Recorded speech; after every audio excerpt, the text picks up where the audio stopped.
Good morning guys, কেমন আছো তোমরা? আশা করছি সকলে ভালো আছো। যেখান থেকে যেখান থেকে দেখছো সবাই ভালো থেকো, সুস্থ থেকো। আর আজকের ভিডিওটা এখান থেকে শুরু করলাম। এখন সকাল বেলা হয়ে গেছে, তো মশারি টশারি কিছু গোছানো হয়নি, অনেকটা বেলা হয়ে গেছে, তাও ওরকমই পড়েছিল, রান্নার কাজে একটু ব্যস্ত ছিলাম বলে। তো এই যে এখন ঝটপট করে সব বিছানাটা গুছিয়ে নেবো। তোমরাও দেখতে থাকো পুরো ভিডিওটা, আশা করছি সকলের ভালো লাগবে। আর আজকের ব্লগটা শেষ অবধি দেখে অবশ্যই জানিও যে কোনখানটা ভালো লেগেছে, আর তোমরা কীরকম কী ব্লগ দেখতে চাও, ভিডিও দেখতে চাও, সে অবশ্যই কমেন্টে জানাও। আমি চেষ্টা করব সেইগুলোই দেওয়ার। আমি বিছনাটা ঝেড়ে ঝুড়ে গুছিয়ে নিলাম, এরপর আমি জানলাটাও খুলে নিলাম।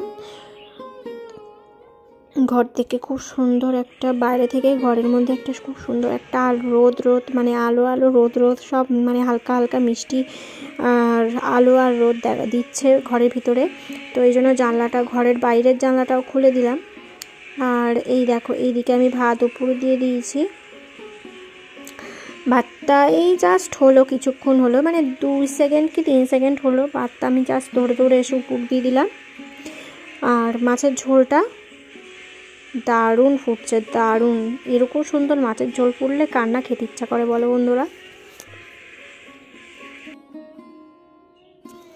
তো দেখো, আগে আমি মাছগুলো আলাদা করে নিয়েছি একটা বাটিতে ওই পাশে। তারপরে আমি তরকারিটাও কিছুটা হাতা করে নামিয়ে আগে তরকারিটা ঢেলে দেবো এই বাটিটার মধ্যে, উপর দিয়ে মাছগুলো রেখে দেবো। আর এইভাবেই করি, কারণ কি খালি মাছ ভেঙে যায়, সেই কারণে।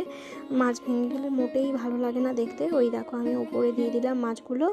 এরপর 2 মিনিট ঘরে মানে রান্নাঘরে ঘরে রেখে আসবো। তার আগে কড়াইটা একটু ধুয়ে নেবো, কারণ কি চাটনি বসাবো। তো চাটনি করার পরে লাস্টে আমি অমলেটটা বসাবো। আমার ওই দেখো ডিমটা দেখতে পাচ্ছ, ক্যামেরা তো একটু দেখা যাচ্ছে। তো কড়াই পরিষ্কার করা হয়ে গেছে, তেল দিয়ে দিলাম। এবার হচ্ছে সর্ষে দিয়ে দেবো, চাটনিটা বানাবো ফোড়নে আর কি, সর্ষে দিই আমি। তো এরপর চাটনিটা দেখো নাড়তে নাড়তে একটু জল দিয়ে দিলাম, হয়েই এসছে। চাটনিটা নামিয়ে দিলাম। এরপর আবারও কড়াই ধুয়ে ডিমটা বসাবো, মানে ডিম ভাজাটা আর কি, ডিম ভাজি যেটাকে বলে, তোমরা যেটাই বলো সেইটাই। তো একটুখানি দেখো, একটুখানি আগুনে দিচ্ছি, জলটা গরম হয়ে গেলে বেশ ভালো আর কি, কড়াইটা পরিষ্কার হয় সেই জন্য। তো এরপর আমি ডিমের অমলেটটা করে নেবো। তোমরা ততক্ষণ আমার ভিডিওটা দেখো। আর গ্যাসটা জ্বলছে, আমার কি হুঁশ। এবার আমি কড়াইটা না একটু গরম করে নেবো, আর তার মধ্যে আমি ফাটিয়ে নিচ্ছি একটুখানি ভালো করে, যেহেতু অনেকক্ষণ ধরে রাখা ছিল, তো এই জন্য পেঁয়াজ টিয়াজ দিয়ে নুন টুন দিয়ে রেডি করে নিয়েছি। খালি তেল দেবো আর দিয়ে দেবো, তেলটা গরম হয়ে গেলেই হয়ে যাবে আমার 5 মিনিটে। তো আজকের রান্নাটা ভীষণই তাড়াতাড়ি হয়ে গেছিলো, কারণ বেশি ঝামেলা ছিল না। তাই মাছটা আনা থাকলে, ভাজা থাকলে একটু তাড়াতাড়ি হয়ে যায়, জাস্ট সবজি কাটি আর মাছের রান্না হয়ে যায়। তো এই তো হয়ে গেল রান্না। তো তোমরা পুরোটা দেখো। আমি ডিম ভাজিটাও করে নিই, তারপরে গ্যাসটা পুছে নেবো তাড়াতাড়ি করে। তারপর আমি কোথায় যাই তোমরা দেখো পুরো ভিডিওটা।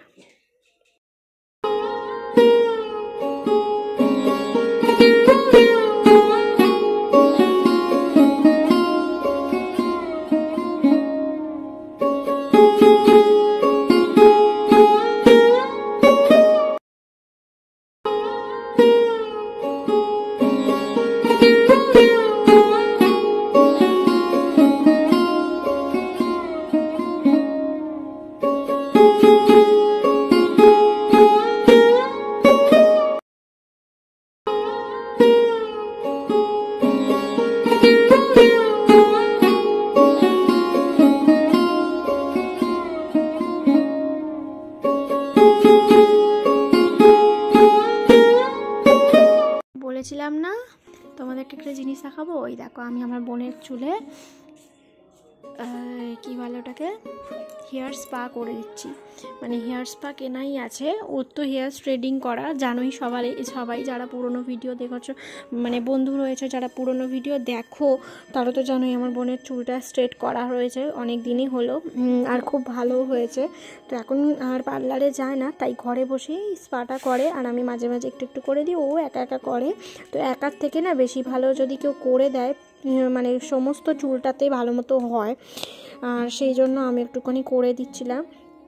আর ক্যামেরার ফোকাসটা হচ্ছিল না, সেই জন্য বারবার খালি ফোনটা একবার এরকম একবার ওরকম সেরকম করতে হচ্ছিলো। যাই হোক, তো চলো হেয়ার স্পাটা পটাপট করে নিই, কারণ কি ওর আবার লেট হয়ে যাচ্ছে, কেন বেলাও হয়ে যাচ্ছে, মাথাটা আবার ধুতেও হবে, শুকাতেও হবে, অনেক ব্যাপার। আর এখন তো রোদের আলোয় চট করে চুল শুকাতে পারে না, এটাই একটা সমস্যা। আবার যে হিটে চুল শুকাবে সেও শান্তি নেই, কি বলবো। আর তো ঠান্ডা লাগার প্রবণতাটা একটু বেশিই বেড়ে যায়, তাই রোদ থাকতে থাকতেই সবটা করে নেওয়াই বেটার। তো চলো তোমরা দেখতে থাকো কি করে আমি স্পাটা করছি। দেখো মাঝে মাঝে একটু স্প্রে দিয়ে দিচ্ছি, আর আমি বলছি দেখ তোর মুখেও স্প্রে দিয়ে দিচ্ছি, ভালো লাগছে, কেমন লাগছে বল। তো এরকম করতেই থাকি আমরা দুজনে সারাক্ষণ। দেখো একটা পাট করে করছি, সামনে দিচ্ছি আর পেছন থেকে একটা একটা করে করে ইয়ে করছি, মাঝে মাঝে চুলটাও একটু টেনে দিচ্ছি। তো এইভাবেই আর কি করছি। আর দেখো ব্রাশের সাহায্যে পুরো চুলটায় মানে স্ক্যাল্পটা ছেড়ে পুরো চুলটাতেই করে নিচ্ছি লেন্থে আর কি। তো চট করে করে নিই। रहता है साथ इसके यादों का एक मेला,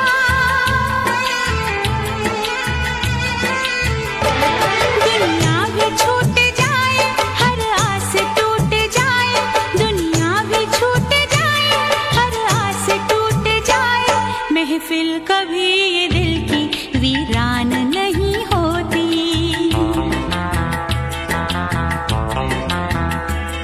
आंसू खुशी के गम के होते हैं एक जैसे, आंसू खुशी।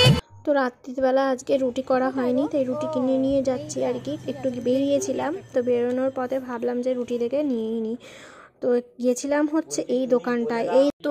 এই লিমিউনিয়াসের ইনভার্টার ব্যাটারিটা মানে ইনভার্টারই আর কি দেখতে এসছি, পুরো অল টোটাল সেট। তো দেখি কবে কিনি, তো অবশ্যই তোমাদের সাথে জানাবো যে কিনেছি।